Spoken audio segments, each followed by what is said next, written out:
আসসালামু আলাইকুম বন্ধুরা, আশা করি আপনারা সকলেই ভালো আছেন। হযরত ওয়েস করনী রাহিমাহুল্লাহ যখন ৯ বছর বয়স হল, তখন তার পিতা ইন্তেকাল করেন। তাই বিধবা মাকে দেখাশোনা করার জন্য বাধ্য হয়ে তিনি বাবার কাপড়ের দোকানে ব্যবসার হাল ধরেন। ব্যবসা করে তিনি যা উপার্জন করতেন তা দিয়ে মা ছেলের জীবন কেটে যাচ্ছিল। কিন্তু আল্লাহর ইচ্ছা বোঝা কঠিন। একদিন দুপুরবেলা তিনি দোকানে গিয়ে দেখলেন দোকানের সমস্ত মালামাল কারা যেন চুরি করে নিয়ে গেছেন। খবর শুনে তার মাও দোকানে আসলেন। তার মা দোকানের অবস্থা দেখে বললেন, বাবা ওয়েস, আমাদের এবার কি হবে? কি করে দিন চলবে আমাদের? তখন ভালো হোক ওয়েস করনী রাহিমাহুল্লাহ তার মাকে সান্ত্বনা দিয়ে বললেন, আম্মা যান, আল্লাহ তাআলা যা করেন ভালোর জন্যই করেন। অতঃপর ওয়েস করনী রাহিমাহুল্লাহ এক ধনী প্রতিবেশীর ভেড়া চড়ানোর কাজে নিযুক্ত হলেন। প্রতিদিন তিনি ভেড়ার পাল নিয়ে মাঠে যেতেন এবং সারাদিন ভেড়াগুলো চড়াতেন, আর ক্লান্ত হলে গাছের ছায়ায় বসে আরাম করতেন। একদিন ভালো ওয়েস করনী রাহিমাহুল্লাহ ভেড়ার পাল মাঠের মধ্যে ছেড়ে দিয়ে কাছের একটি জঙ্গলে প্রবেশ করলেন। গভীর জঙ্গলের ভেতর দিয়ে তিনি হাঁটছিলেন। যেতে যেতে হঠাৎ দেখতে পেলেন একজন দরবেশ সেখানে বসে ধ্যানমগ্ন আছেন। তিনি দরবেশের কাছে গিয়ে দাঁড়ালেন। হঠাৎ দরবেশের ধ্যান ভেঙে গেল। তখন তিনি বালক ওয়েস করণীকে জিজ্ঞেস করলেন, বাবা, তুমি কে? আমার কাছে কি চাও? বালক ওয়েস করনী রাহিমাহুল্লাহ যখন নিজের পরিচয় এবং অবস্থার কথা বর্ণনা করলেন, তার অবস্থা শুনে দরবেশের দয়া হল। তাই তাকে নিজের কাছে বসিয়ে অনেক সময় ধরে আলোচনা করলেন এবং বললেন, তুমি সময় পেলে আমার এখানে এসো, কিন্তু সাবধান, কাউকে সাথে নিয়ে আসবে না, আর আমার কথা কারো কাছে বলবে না। তারপর থেকে ভালো ওয়েস করনী রাহিমাহুল্লাহ ভেড়াগুলো মাঠে ছেড়ে দিয়ে প্রতিদিন সেই দরবেশের আস্তানায় যেতেন। দরবেশ তাকে যে উপদেশ দিতেন তিনি তা সব মনোযোগ দিয়ে শুনতেন। তিনি যতক্ষণ সেখানে থাকতেন ততক্ষণ তার দুনিয়ার কোনো কথাই মনে থাকত না। দরবেশ যখন বলতেন, যাও বাবা, এখন তুমি তোমার মালিকের ভেড়ার পাল দেখাশোনা করো, তখন তার ভেড়ার কথা মনে পড়ত এবং তখন তিনি সেখান থেকে চলে আসত। একদিন তিনি ভেড়ার পাল নিয়ে বাড়িতে ফিরলেন। তখন মালিক দেখতে পেল অনেকগুলো ভেড়া হারিয়ে গেছে। মালিক তাকে জিজ্ঞেস করলেন যে, ওয়েস, আমার ভেড়াগুলো কমলো কেন? তুমি রাখালের দায়িত্বে থাকা অবস্থায় ভেড়াগুলো কোথায় হারিয়ে গেল? তখন ওয়েস করনী রাহিমাহুল্লাহ মালিককে কোনো উত্তর দিতে পারলেন না। ফলে মালিক রেগে গিয়ে তাকে কাজ থেকে বহিষ্কার করে দিলেন। অতঃপর তিনি চাকরি হারিয়ে আবার সেই দরবেশের কাছে চলে গেলেন। সারাদিন দরবেশের কথা শুনতে এবং বিকেলবেলা কিছু জঙ্গল থেকে ফলমূল নিয়ে মায়ের কাছে চলে আসতেন। অতঃপর ওয়েস করনী রাহিমাহুল্লাহ তরুণ যুবকে পরিণত হলেন। তখন তিনি বাড়িটা বিক্রি করে মাকে নিয়ে দূর জঙ্গলে চলে গেলেন। সেখানে একটি ছোট্ট ঘর বানিয়ে দুজনে নির্জনে বসবাস করতে শুরু করলেন। বাড়ি বিক্রি টাকা দিয়ে তিনি একটি দুধের উট কিনলেন। ফলে উটের দুধ ও জঙ্গলের ফলমূল খেয়ে তাদের দুজনের দিন কোনোরকম কেটে যেতে লাগলো। তারপর থেকে তিনি আর কখনো লোকালয়ে বের হতেন না। সেখানে তিনি ইবাদত বন্দেগী করতেন আর অন্ধ মায়ের খেদমত করতেন। তিনি যদিও রসুলের যুগের মুসলিম ছিলেন, কিন্তু অন্ধ মাকে রেখে কখনো রসুলের সাথে দেখা করতে যেতে পারেননি। এদিকে একদিন সাহাবীদের সাথে কথা বলার সময় নবী করিম সাল্লাল্লাহু আলাইহি সাল্লাম বললেন, আমার উম্মতের মধ্যে এমন একজন লোক আছে যার সুপারিশে আল্লাহ তাআলা বনি মুজার ও বনি রবিয়তের যত বকরি রয়েছে এবং এই বকরিগুলোর গায়ে যত পশু রয়েছে ততগুলো গুনাহগার বান্দাকে মাফ করে জান্নাত দান করবেন। তখন সাহাবায়ে কেরাম জিজ্ঞেস করলেন, হে আল্লাহর রাসূল, কে সেই ভাগ্যবান উম্মত? উত্তরে তিনি বললেন, তিনি হচ্ছেন ওয়েস করনী। তখন সাহাবায়ে কেরাম বললেন, কিন্তু কই, আমরা তো এই নামের কাউকে কোনোদিন আপনার কাছে আসতে দেখিনি, আপনি কি তাকে চেনেন? নবী বললেন, আমি তাকে অবশ্যই চিনি, কিন্তু আজ পর্যন্ত তার সাথে আমার সরাসরি দেখা সাক্ষাৎ হয়নি। এসব শুনে সাহাবায়ে কেরাম তাজ্জব হয়ে গেলেন। তারা তার পরিচয় জানার জন্য এবং তাকে খুঁজে বের করার জন্য অস্থির হয়ে গেলেন। কিন্তু নবী যতদিন জীবিত ছিলেন ততদিন কেউ তার পরিচয় জানতে পারেননি এবং তার সাথে দেখাও করতে পারেননি। একদিন কয়েকজন সওদাগর খাবারের জিনিসপত্র বহন করা নৌকায় চড়ে সাগর পাড়ি দিয়ে মিশর থেকে মদিনায় যাচ্ছিল। ওই নৌকায় ছেঁড়া কাপড় পরা একজন পাগলও ছিল। নৌকায় থাকা বাকি কেউই তাকে চিনত না। নৌকা যখন সাগরের মাঝে পৌঁছালো তখন আকাশ মেঘাচ্ছন্ন হয়ে পড়ে। দেখতে দেখতে প্রচণ্ড ঝড় শুরু হয়ে গেল। ফলে প্রচণ্ড ঝড়ের কারণে নৌকা ডুবে যাওয়ার মতো অবস্থা হয়ে যায়। যাত্রীদের সবাই আতঙ্কিত হয়ে আল্লাহ তাআলাকে ডাকতে লাগলো। এমন সময় হঠাৎ করে পাগলটা নৌকা থেকে পানিতে নেমে গেল। সমস্ত যাত্রীরা অবাক হয়ে গেল, কারণ পাগলটা দিব্যি পানির ওপর দাঁড়িয়েছিল। তারপর পাগলটি পানির ওপর নামাজ পড়া শুরু করল। নামাজ শেষ হলে সে যাত্রীদের দিকে তাকালো। এই দৃশ্য দেখে যাত্রীরা বুঝে গেল নিশ্চয়ই তিনি আল্লাহওয়ালা বুজুর্গ মানুষ। সবাই তখন চিৎকার করে বলল, হুজুর, আমাদের জন্য আপনি দোয়া করুন। তখন তিনি বললেন, তোমরা তোমাদের মাল এবং দুনিয়ার মায়া ছেড়ে দিয়ে নৌকা থেকে নেমে আমার কাছে চলে আসো। যাত্রীরা বলল, হুজুর, আমরা পানির ওপর দিয়ে কিভাবে যাব? তখন তিনি রেগে গেলেন এবং বললেন, তোমরা দেরি করো না, তাড়াতাড়ি নৌকা থেকে নেমে আসো। তখন তারা মনে মনে ভাবল, এমনিতেও তো মরতে হবে, পানিতে নামলেও মরতে হবে, তার চেয়ে ভালো তার কথা মেনে দেখি কি হয়। এই ভেবে তারা সবাই নৌকা থেকে পানিতে নেমে পড়ল। কিন্তু আশ্চর্যের বিষয়, তাদের মনে হচ্ছিল তারা যেন মাটির ওপর দাঁড়িয়ে আছে, কেউ ডুবে যাচ্ছিল না। তারা পানির ওপর দিয়ে হেঁটে তার কাছে গিয়ে দাঁড়ালো। সঙ্গে সঙ্গে নৌকাটি মালামাল সহ সাগরের তলায় ডুবে গেল। তখন বুজুর্গ সবাইকে উদ্দেশ্য করে বললেন, তোমরা সবাই টাকা পয়সা ও মালামালের আশা ছেড়ে দিয়েছ বলেই তোমরা আজ বেঁচে গেলে। যদি লোভ সামলাতে না পেরে নৌকায় থাকতে, তাহলে তোমরা ডুবে মারা যেতে। অতঃপর তারা পানির ওপর দিয়ে হেঁটে হেঁটে সমুদ্রের কিনারায় গিয়ে উঠলেন। তখন সব যাত্রীরা সেই বুজুর্গকে বলল, হুজুর, দয়া করে যদি আপনি আপনার পরিচয়টা দিতেন তাহলে আমরা খুশি হতাম। তখন তিনি বললেন, আমার নাম ওয়েস করুনি, ইয়েমেন প্রদেশের করুল নামের গ্রামের বাসিন্দা আমি। তখন যাত্রীরা বলল, হুজুর, মদিনায় দুর্ভিক্ষ দেখা দিয়েছে খবর পেয়ে গরিবদের জন্য খাদ্যশস্য নিয়ে মিশর থেকে আমরা সেখানে যাচ্ছিলাম, কিন্তু নৌকা সহ সব জিনিসপত্র ডুবে গেল। আমরা এখন মদিনায় গিয়ে গরিবদের কি দিব? তখন ওয়েস করুনি রহমাহুল্লাহ বললেন, যদি ডুবে যাওয়া নৌকায় থাকা খাবার দাবার মালামালগুলো তোমরা ফিরে পাও, তাহলে সত্যিই কি তোমরা মদিনায় গিয়ে সেগুলো গরিবদের দিবে? তখন যাত্রীরা বলল যে, হুজুর, গরিবদের সাহায্য করার জন্যই আমরা মিশর থেকে মদিনায় যাচ্ছিলাম। তখন ওয়েস করুনি রাহিমাহুল্লাহ 2 রাকাত নামাজ পড়ে মোনাজাত করে আল্লাহর কাছে দোয়া করলেন। তারপর তাদের বললেন, ওই যে দেখো, তোমাদের নৌকা খাদ্যশস্য সহ সমুদ্রের তীরে ভেসে রয়েছে, তোমরা জলদি নৌকা নিয়ে মদিনায় চলে যাও। তারা অবাক হয়ে তাকিয়ে দেখল, সত্যি সত্যি মালভর্তি নৌকাটি সমুদ্রের তীরে ভেসে রয়েছে। অতঃপর তারা ওয়েস করুনির দিকে ফিরে তাকালো, কিন্তু সে বুজুর্গ ওয়েস করুনি রাহিমাহুল্লাহ আর সেখানে ছিলেন না। অতঃপর হজরত ওমর রাদিয়াল্লাহু তাআলা আনহুর খেলাফতকালে দ্বিতীয় খলিফা হজরত ওমর ও হজরত আলী একদিন কুফা নগরীতে এলেন। হজরত ওমর কুফার একটি মসজিদে উপস্থিত হয়ে মুসল্লিদের উদ্দেশ্য করে বললেন, হে কুফা নগরীর অধিবাসীরা, আপনাদের মধ্যে কেউ কি ওয়েস করুনিকে চিনেন? মুসল্লিদের মধ্য থেকে কয়েকজন জবাব দিলেন, জি না হুজুর, আমরা ওয়েস করুনি নামে কাউকে চিনি না।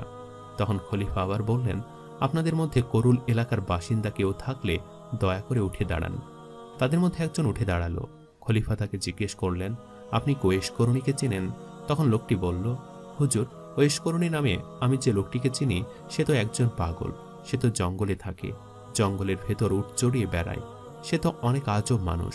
লোকেরা যখন হাসে তখন সে কাঁদে, আর লোকেরা যখন কাঁদে তখন সে হাসে। এই কথা শুনে হজরত ওমর ফারুক রাদিয়াল্লাহু তাআলা আনহু ও হজরত আলী লোকটাকে সঙ্গে নিয়ে তাকে তালাশ করার জন্য বের হলেন।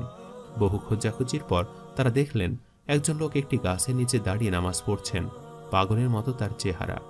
হজরত ওমর ও হজরত আলী সেই গাছের কাছে গিয়ে চুপচাপ দাঁড়িয়ে রইলেন। অতঃপর হজরত ওয়েস করুনি রাহিমাহুল্লাহ নামাজ শেষ করে তাদের দিকে ফিরে তাকালেন। হজরত আলী ও হজরত ওমর প্রথমে ওয়েস করুনিকে সালাম দিলেন, তিনিও তাদের সালামের জবাব দিলেন। তারপর ওমর রাদিয়াল্লাহু তাআলা আনহু তাকে জিজ্ঞেস করলেন, আপনি কে? দয়া করে আপনার পরিচয় দিন। তখন হজরত ওয়েস করুনি বললেন, আমি আব্দুল্লাহ। তখন হজরত ওমর রাদিয়াল্লাহু তাআলা আনহু বললেন, আমরা সবাই তো আব্দুল্লাহ, অর্থাৎ আল্লাহর বান্দা। আমরা আপনার বাবা মার দেওয়া নামটি জানতে চাই। তখন তিনি বললেন, আমার বাবা মা আমার নাম রেখেছিলেন ওয়েস, কিন্তু লোকেরা আমাকে ওয়েস করুনি বলে ডাকে। তখন হজরত ওমর বললেন, হুজুর, দয়া করে আপনার ডান হাতটি আমাদেরকে দেখাবেন কি? তখন ওয়েস করুনি রাহিমাহুল্লাহ তার ডান হাতটি এগিয়ে দিলেন। তিনি তার ডান হাতের তালুতে দিরহাম আকারের একটি সাদা দাগ দেখতে পেলেন। তখন তারা দুজনেই ওয়েস করুনি রাহিমাহুল্লাহর হাত ধরে চুমু খেলেন। তারপর তারা নিজেদের পরিচয় দিয়ে বললেন, প্রিয় নবী তার ইন্তেকালের আগে তার এক প্রিয় উম্মতের আকার আকৃতির কথা আমাদের বলে গিয়েছেন। আমরা আপনার আকার আকৃতি ও হাতের তালুতে থাকা নিদর্শন দেখে বুঝতে পারলাম নবী তার ইন্তেকালের পূর্বে যে বুজুর্গের কথা বলেছিলেন আপনি সেই লোক, আপনি সে ওয়েশ করণী। তার পবিত্র দেহের জুব্বা মোবারক আপনাকে দেওয়ার জন্য আদেশ করেছে আর বলে গেছে আপনি যেন তার উম্মতের জন্য দোয়া করেন।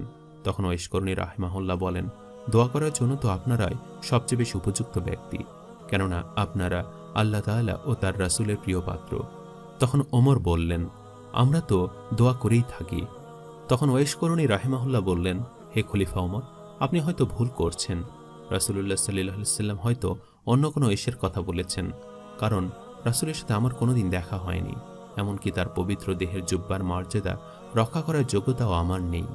তখন হযরত ওমর বললেন, না হুজুর, আমি একটু ভুল করিনি।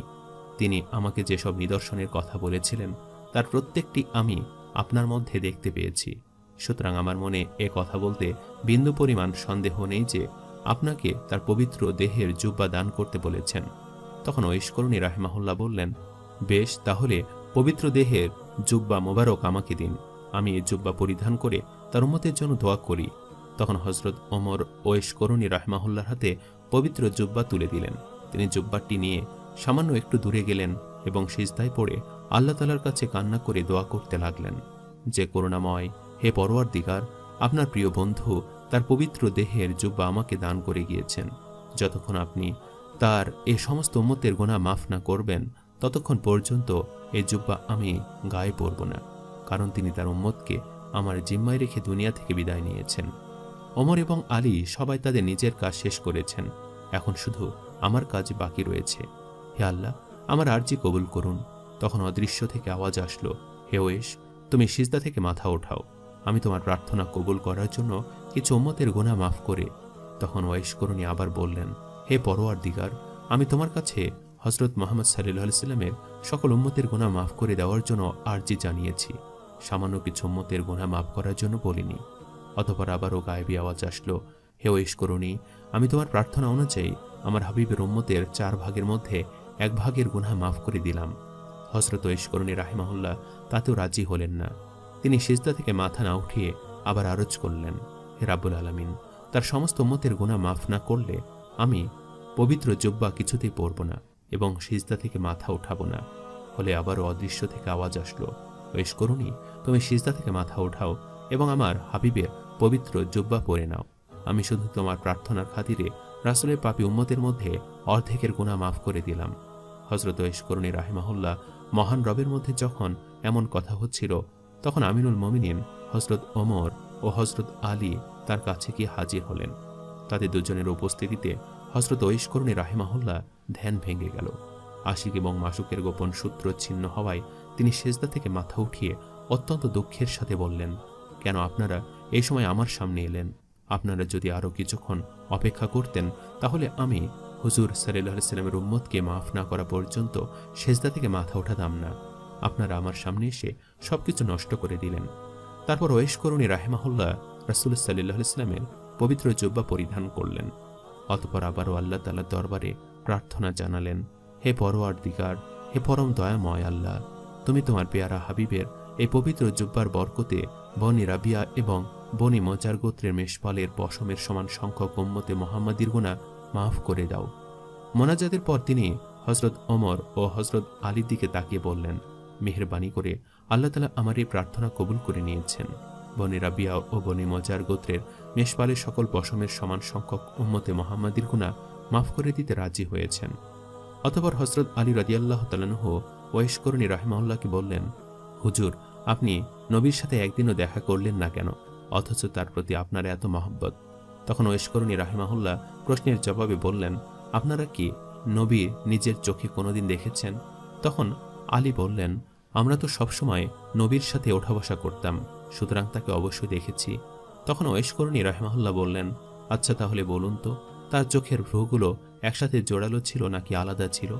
তখন তারা দুজনেই তার প্রশ্নের সঠিক জবাব দিতে পারলেন না।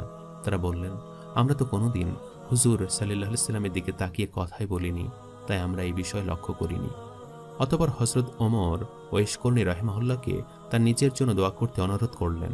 তখন ওয়েশ করণী রাহিমাহুল্লাহ বললেন, আমি প্রতি ভক্ত নামাজের পরেই এই বলে দোয়া করে থাকি যে, হে পরম করুণাময় আল্লাহ, সমস্ত মুমিন এবং মুমিনাতের গুনাহ তুমি মাফ করে দাও। আপনি যদি খাঁটি ঈমান নিয়ে কবরে যেতে পারেন তাহলে আমার এই দোয়াই যথেষ্ট, এই দোয়ায় আপনাকে খুঁজে বের করবে। তখন ওমর এবং ওয়েস করণী রাহিমাহুল্লার কাছে আরও কিছু নসিহত শুনতে চাইলেন। তখন ওয়েস করণী রাহিমাহুল্লাহ বললেন, আপনি কি সর্বশক্তিমান আল্লাহ তাআলাকে চিনেন? যদি তাকে ছাড়া অন্য আর কাউকে না চিনেন তাহলে আল্লাহ তাআলাকে জানাই আপনার জন্য সবচেয়ে ভালো। অতঃপর তিনি ওমর রাদিয়াল্লাহু তাআলা আনহুকে জিজ্ঞেস করলেন, আল্লাহ তাআলা কি আপনার সম্বন্ধে জানেন? তখন ওমর বললেন, তিনি আলিমুল গায়েব, অবশ্যই তিনি আমার সম্পর্কে সবকিছু জানেন। তখন ওয়েস করণী রাহিমাহুল্লাহ বললেন, তিনি ছাড়া আর কেউ যদি আপনাকে না জানে না চিনে তাহলে সেটাই আপনার জন্য ভালো। অতঃপর হযরত ওমর ওয়েস করণী রাহিমাহুল্লাহকে কিছু নজরানা দিতে চাইলেন। জবাবে ওয়েস করণী রাহিমাহুল্লাহ নিজের পকেট থেকে 2টি দিরহাম বের করে বললেন, উট জড়িয়ে এই দিরহাম দুটো পেয়েছিলাম, আপনি কি আমাকে এই নিশ্চয়তা দিতে পারবেন যে এগুলো খরচ না করা পর্যন্ত আমি এই দুনিয়াতে বেঁচে থাকব? যদি পারেন তাহলে আমাকে নজরানা দিন। আমি নিজে কিন্তু বিশ্বাস করতে পারছি না যে এই দিরহাম দুটো খরচ করার সুযোগ আমি পাব। হয়তো তার আগে আমাকে দুনিয়া ছেড়ে চলে যেতে হবে। অতঃপর কিছুক্ষণ চুপ করে থাকার পর হযরত ওয়েস করণী রাহিমাহুল্লাহ তাদেরকে বললেন, আপনারা দুজন অনেক কষ্ট করে আমার সাথে দেখা করতে এসেছেন, দেখা তো হয়ে গেল, এবার আপনারা ফিরে যান। কিয়ামত খুব নিকটবর্তী, সেদিন আবার আপনাদের সাথে আমার দেখা হবে। অতঃপর হযরত ওয়েস করণী রাহিমাহুল্লাহ তাদের দিক থেকে মুখ ফিরিয়ে নিলেন এবং আল্লাহ তাআলার ইবাদতে মগ্ন হয়ে গেলেন। হযরত ওমর ও হযরত আলী তখন বুঝতে পারলেন যে তার সাথে আর কথা বলার সুযোগ হবে না, সুতরাং তারা সেখান থেকে চলে এলেন। অতঃপর দীর্ঘদিন অতিবাহিত হওয়ার পর হযরত ওয়েস করণী রাহিমাহুল্লাহ নবীর পবিত্র রওজা মোবারক জিয়ারত করার জন্য মদিনা শরীফ আসলেন। মদিনার সাহাবারা তখন হযরত ওয়েস করণী রাহিমাহুল্লাহকে জিজ্ঞেস করলেন, আপনি নবীর পবিত্র রওজা জিয়ারত করার জন্য এসেছেন, কিন্তু তিনি বেঁচে থাকতে তো একবারও তার সাথে দেখা করার জন্য আসেননি, এর কারণ কি? জবাবে হযরত ওয়েস করণী রাহিমাহুল্লাহ বললেন, আমার বৃদ্ধা অন্ধ অচল মাকে ফেলে ইচ্ছা থাকা সত্ত্বেও আমি আসতে পারিনি। তখন সাহাবায়ে কেরাম বললেন, আমাদের সবারই তো পিতামাতা ছিলেন, কিন্তু আমরা তো আমাদের পিতামাতার চেয়ে নবী করিমকে মন প্রাণ দিয়ে বেশি ভালোবাসতাম। তখন ওয়েস করণী রাহিমাহুল্লাহ বললেন, আপনারা তো সবসময় রাসূলের দরবারে ছিলেন, তাকে কাছ থেকে প্রতিদিনই দেখেছেন, তাকে মন উজাড় করে ভালোবাসতেন। আচ্ছা বলুন তো দেখি, তার চেহারা মোবারক কেমন ছিল? তখন সাহাবায়ে কেরাম রাসূল সাল্লাল্লাহু আলাইহি সাল্লামের চেহারার কিছু কিছু বর্ণনা দিতে শুরু করলেন। শুনে ওয়েস করণী রাহিমাহুল্লাহ বললেন, আপনারা যা বললেন তা তো তার বাহিরে আকৃতির কথা, কিন্তু তার ভেতরে আকৃতির কথা তো কিছুই বললেন না। সাহাবায়ে কেরাম তখন জবাব দিতে না পেরে বললেন, হুজুর তাহলে আপনি বলুন। তখন ওয়েস করণী রাহিমাহুল্লাহ এমনভাবে রাসূলের আকৃতির বর্ণনা দিলেন যে সাহাবায়ে কেরাম কেউ তার কোনো কথা অস্বীকার করার সুযোগ পেলেন না। তার বর্ণনা শুনে নতুন করে তারা রাসূল সাল্লাল্লাহু আলাইহি সাল্লামকে দেখতে পেলেন। তখন তারা সবাই কেঁদে ফেললেন। অতঃপর তিনি পবিত্র রওজা মোবারক জিয়ারত করতে গেলেন। নবীর মহব্বতে কাঁদতে কাঁদতে তিনি পবিত্র রওজার পাশে বেহুশ হয়ে পড়লেন। কিছুক্ষণ পর হুঁশ ফিরলে জিয়ারত শেষ করে পাশের লোকদেরকে বললেন, দয়া করে আপনারা আমাকে ধরুন এবং মদিনার সীমানার বাহিরে রেখে আসুন। এই জায়গার মাটিতে নবীর দেহ শুয়ে আছে, সেখানে পা রেখে আমি দাঁড়াতে পারছি না, বেয়াদবির ভয়ে আমার সারা দেহ থরথর করে কাঁপছে। প্রিয় বন্ধুগণ, রাসূল সাল্লাল্লাহু আলাইহি সাল্লামকে কেমন শ্রদ্ধা করলে এমন হতে পারে একবার ভেবে দেখুন। সম্মানিত দর্শক, ভিডিওটি আপনাদের কাছে কেমন লেগেছে তা আমাদের কমেন্ট করে অবশ্যই জানাবেন, আর সবাই আমাদের সাথেই থাকবেন। আজ তাহলে এই পর্যন্তই।